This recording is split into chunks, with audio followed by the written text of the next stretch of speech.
Hello guys, welcome back to my channel. আমি আমার ভিডিওতে প্রত্যেকটা বইয়েরই ব্লার্ব শেয়ার করি বা ট্যাগলাইন শেয়ার করি, কিন্তু প্রথমবার আমি কোনো বইয়ের ভূমিকার প্রথম অংশটা তোমাদের পড়ে শোনাতে চাই। একটু ধৈর্য ধরে শুনে নাও। ভালোবাসা কেবল স্বস্তিই দেয় না, কখনো কখনো অন্ধকারের দরজাও খুলে দেয়, যাতে লুকিয়ে থাকে জীবন বিরোধী ষড়যন্ত্র, অমীমাংসিত ক্ষত আর অতীতের ভয়ালো কোনো অধ্যায়। তো এটা থেকেই তোমরা বুঝতে পারছো যে বইটা কীরকম সাংঘাতিক ভয়ঙ্কর রকমের সুন্দর হতে চলেছে। যে বইটা আমি পড়েছি, এটা আমি একটু পরে রিভিল করছি কি যে বইটা নিয়ে আমি কথা বলতে চলেছি। সেই বইটাকে আমি প্রথমে লাভ স্টোরি হিসাবে নিয়েছিলাম, কিন্তু পরে জানতে পারছি এটা একটা সাসপেন্স থ্রিলার, রোম্যান্টিক থ্রিলার টাইপের উপন্যাস। আর বইটা হচ্ছে মেহেরজান বাই আঁখি আক্তার।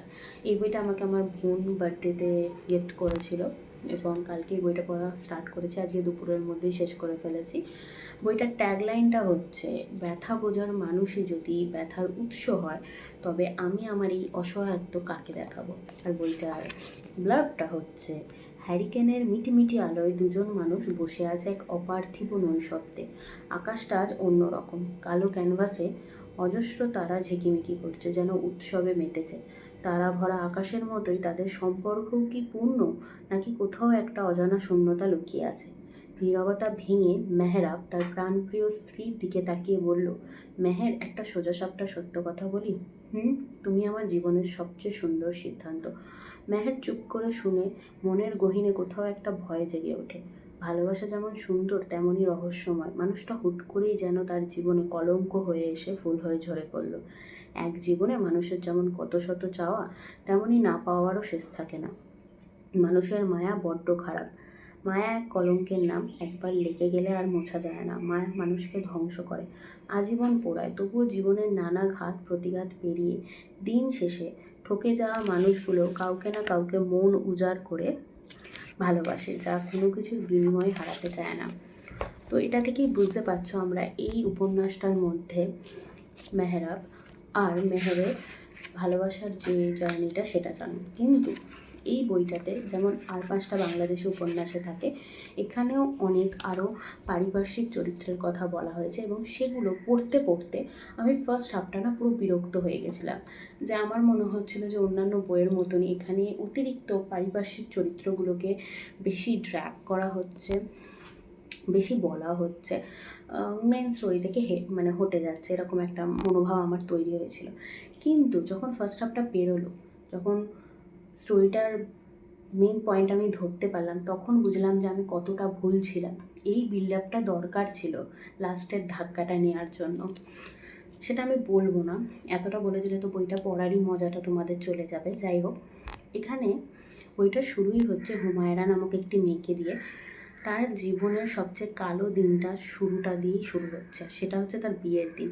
হুমায়রার বোন তিয়াশার সাথে, আমার নামও তিয়াশা, যাই হোক, তিয়াশার সাথে হুমায়রার যে এখন বর, তার বিয়ে ঠিক হয়েছিল, কিন্তু সে পালিয়ে যায় এবং পরিবারের সম্মান রক্ষার্থে হুমায়রার সাথে তার বিয়ে দেয়া হয়।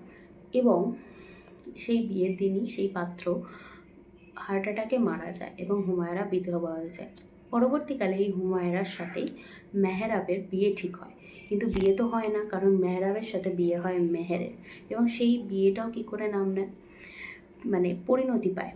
মেহরাব একজন খুব প্রতিষ্ঠিত, খুব নিষ্ঠাবান একজন ডাক্তার, যিনি রোগীর সেবার ঊর্ধ্বে কিছু চান না। একদিনে গ্রামে এসে সেই মানুষের সেবা করার সুবাদে এবং সেইখানকার যে সমস্ত বড় বড় নেতা কাঁথা দাদারা রয়েছে, তাদের ষড়যন্ত্রে কলঙ্কের শিকার হয়ে সে মেহেরকে বিয়ে করতে বাধ্য হয়।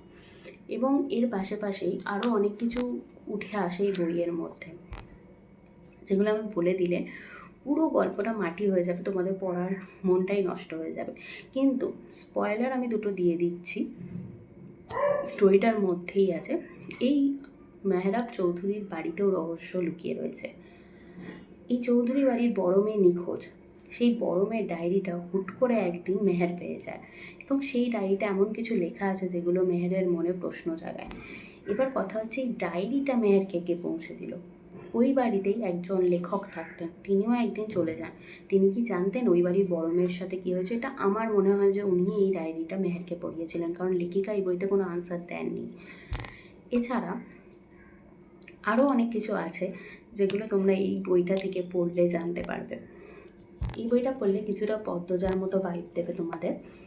হ্যাঁ, জমিদার বংশ নেই বা মেহের পদ্মজার মতো কোনো প্রতিশোধও নেবে না, তবুও আমি বলছি যে কিছুটা তোমরা সেম ভাইব পাবে। ওভারঅল আমার বইটা অসাধারণ লেগেছে। এই বইটাকে আমি 4.5 স্টার দেবো।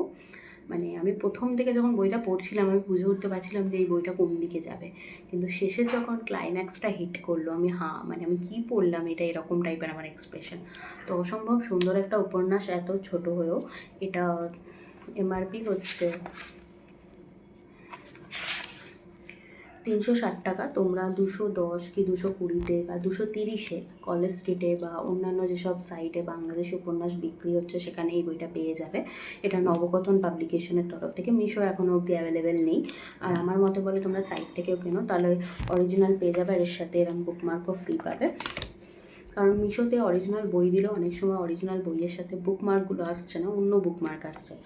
তো যাই হোক, এই হলো রিভিউ। আমার সত্যিই বইটা ভালো লেগেছে। আমি রেকমেন্ড করবো তোমরা এই বইটা পড়ো যারা সাসপেন্স, রোম্যান্টিক, থ্রিলার টাইপের উপন্যাস পড়তে পছন্দ করো, যেমন পদ্মজা, পরিযান, বাইজি কন্যা, সেইরকম টাইপের উপন্যাস যদি পড়তে তোমরা পছন্দ করো তাহলে অবশ্যই এই বইটা তোমরা পিক করতে পারো।